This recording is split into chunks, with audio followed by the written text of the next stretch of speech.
ایک بہت بڑا گناہ بدنگاہی کا گناہ ہے. آپ کو پتہ ہے ہمارے ملک کے اندر بدکاری، زنا اور بے حیائی کی شرح کتنی بڑھتی جا رہی ہے، کس قدر بڑھتی جا رہی ہے. وہ لوگ جو نکاح کر لیتے ہیں وہ بھی اپنی نگاہوں کو، میں اکثر کہتا ہوں، حضور نے فرمایا نکاح آدھا ایمان ہے. جس نے نکاح کر لیا اس کا ایمان مکمل ہو گیا. تو جو نکاح کے بعد بھی باز نہ آیا، میں اس کو بے ایمان نہیں کہتا، لیکن نبی پاک نے فرمایا جو نکاح کر لے اس کا ایمان، بولیے ایمان محفوظ ہو گیا، اس کا ایمان، سارے بولیے ایمان. اور جو پھر بھی باز نہ آئے، حضور کہہ رہے ایمان مکمل ہو گیا. اور جو نہ باز آیا کیا فتویٰ دیا جائے حدیث کی روشنی میں؟ میرے نبی پاک کی بارگاہ میں عورتیں آئیں توبہ کرنے، بیعت کرنے، مسلمان ہونے. تو حضور بیعت لیتے وقت فرمانے لگے میرے ساتھ وعدہ کرو، جھوٹ نہیں بولو گی، غیبت نہیں کرو گی، زنا نہیں کرو. ایک عورت بول پڑی، کہنے لگی یا رسول اللہ صلی اللہ علیہ وسلم میں مسلمان تو نہیں پر خاندانی ہوں، میرے گھر والوں کے ذہن میں بھی کبھی زنا کا خیال نہیں آیا. ہم تو اسے خاندانوں کے وقار کے خلاف سمجھتے ہیں. روز بری نظر سے کسی کو دیکھنا اور کسی کے بارے میں غلط باتیں، ناراض نہ ہونا. بہت سارے بوڑھے بھی لذت لے لے کے جرم بیان کرتے ہیں، گناہ بیان کرتے ہیں، غلط باتیں کرتے ہیں، کسی عورت کے بارے میں تبصرہ کرتے ہیں. کیا سمجھتے ہیں مرد اور عورت معاذ اللہ تعالیٰ ایک کمرے میں جا کے بدکاری کرے تو وہی زنا ہے؟ میری طرف دیکھیے اور جھانک کر کے سنیے کیا عرض کر رہا ہوں، ادھر دیکھیں میری طرف. نبی پاک صلی اللہ علیہ وسلم نے فرمایا زنا زبان کا بھی ہوتا ہے، زنا کان کا بھی ہوتا ہے، زنا آنکھ کا بھی ہوتا ہے. حضور کس طرح؟ فرمایا جس نے گند دیکھا اس نے آنکھ کا زنا کیا، جس نے لذت لے کے سنا چپ نہیں کرایا، پوری بات سنی، وہ بھی زانی ہے. اور جس نے گندی بات بولی وہ منہ کا زانی ہے، جس نے گند سوچا وہ دماغ کا زانی ہے. اور زانی کو سب سے پہلی سزا اللہ یہ دیتا ہے کہ سجدے کی لذت چھین لیتا ہے، عبادت کا سرور چھین لیتا ہے، اس کا نماز میں دل نہیں لگتا. قرآن میں سب سے پہلی سزا اسے اللہ اپنے دروازے سے دور کر دیتا ہے. بھائیو آج ہمارے سجدے بے کیف ہیں، آج لوگ غلط جگہ پہ گھنٹوں بیٹھے رہتے ہیں. مسجدوں میں لوگوں کے دلوں کو گھبراہٹ ہوتی ہے، لوگ بھاگتے ہیں. میرے نبی پاک نے فرمایا تو نظر کو پاک کر لے، اللہ تیری عبادت میں لذت پیدا فرما دے گا. میرے بھائی یاد رکھ لیں اور سن لیں، سب سے کمزور آدمی وہ ہے جس کا ذہن پاک نہیں. سب سے کمزور آدمی وہ ہے جو کردار کا غلط ہے. ایک بات میں نے پڑھی، آپ یقین کریں میرا دل کرے کہ میں آگ لگا دوں اس عنوان کو جس پہ گندگی لکھی جاتی ہے، ان اخباروں کو، ان چیزوں کو جس پہ گند لوگوں کے دلوں میں. وہ انڈیا کی ایک وزیر اعظم عورت گزری تو کسی نے اس سے کہا کہ پاکستان نے تو تمہیں شکست دی ہے، تم جیت نہیں سکے بڑا ملک ہو کے. کہنے لگی کوئی بات نہیں، تھوڑا وقت ٹھہر جاؤ، ہم ان پر تہذیبی یلغار کریں گے، ان کے گھروں میں ننگا ناچ کریں گے، یہ گندی تصویریں دیکھیں گے، یہ گند میں الجھ جائیں گے. اور جو قوم گند میں الجھ جایا کرتی ہے وہ پھر کسی سے لڑنے کی طاقت نہیں رکھتی، اس کے اندر ڈٹ جانے کی ہمت نہیں ہوتی، اس کی غیرت کے جنازے نکل جاتے. دل کرتا ہے جل جائے وہ جل جائے جہاں سے برائی پھیلتی، تباہ ہو جائے وہ علاقے جہاں سے گند ہوتا ہے. لوگ گند کی کمائی کھاتے ہیں، گند کی.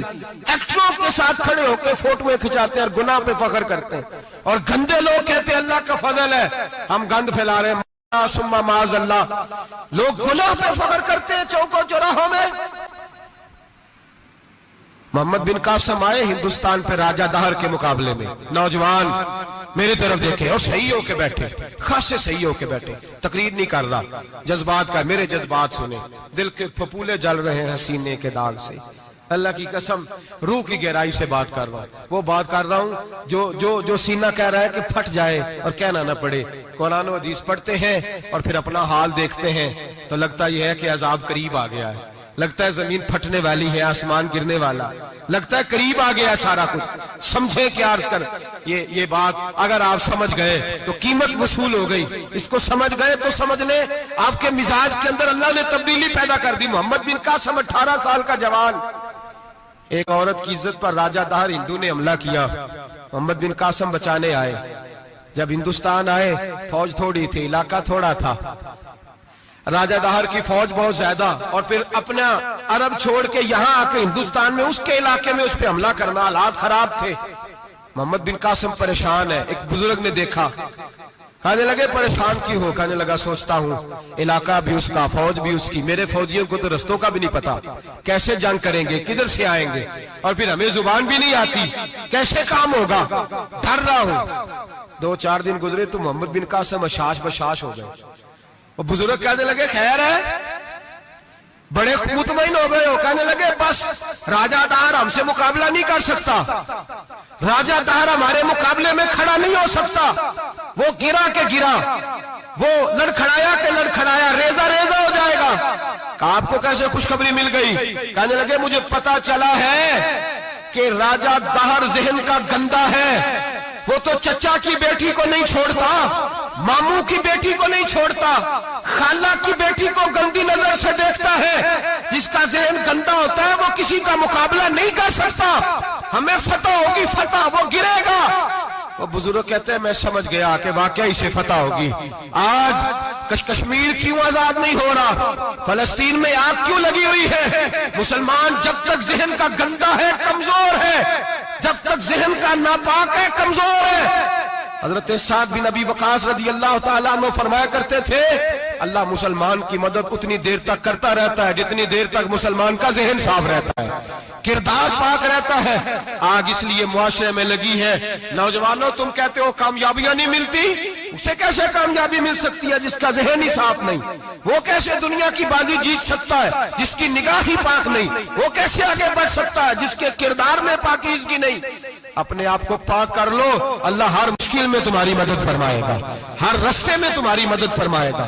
اور میں نے کہا جب آدمی ناپاک ہوتا ہے تو رب کریم اس سے عبادت کی لذت چھین لیتا ہے، اور اللہ کی سب سے بڑی سزا یہ ہے کہ کسی کو سجدہ نہ لمبا کرنا دے۔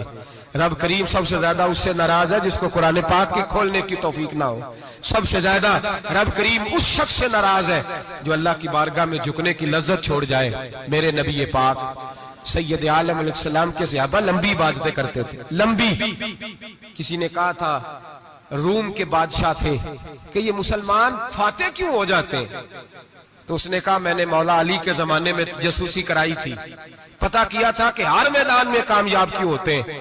تو کہتے ہیں میں نے دیکھا یہ دن کے مجاہد ہوتے ہیں پر رات کے عابد ہوتے ہیں۔ کہا میں بیٹی نے پیغام بھیجا، کسوڑیا کیا کروں، انتقال کر گیا میرا باپ، سایہ اٹھ گیا، حکم کیا ہے؟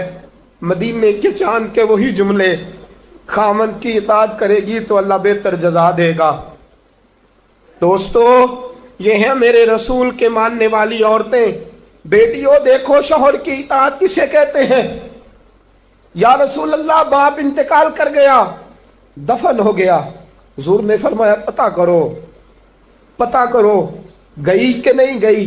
صحابہ لوٹے، کسونیا قربان جائیں تیرے نظام پر، آقا قربان جائیں تیرے فرمان پر۔ تیرے جملوں کی تاثیر ایسی ہے کہ عورتیں اگرچہ کمزور ہوتی ہیں پر تیرے دین کی پہرے دار بن گئی ہیں۔ حضور آپ کی سنت کے لیے استقامت کا پہاڑ بن گئی ہیں۔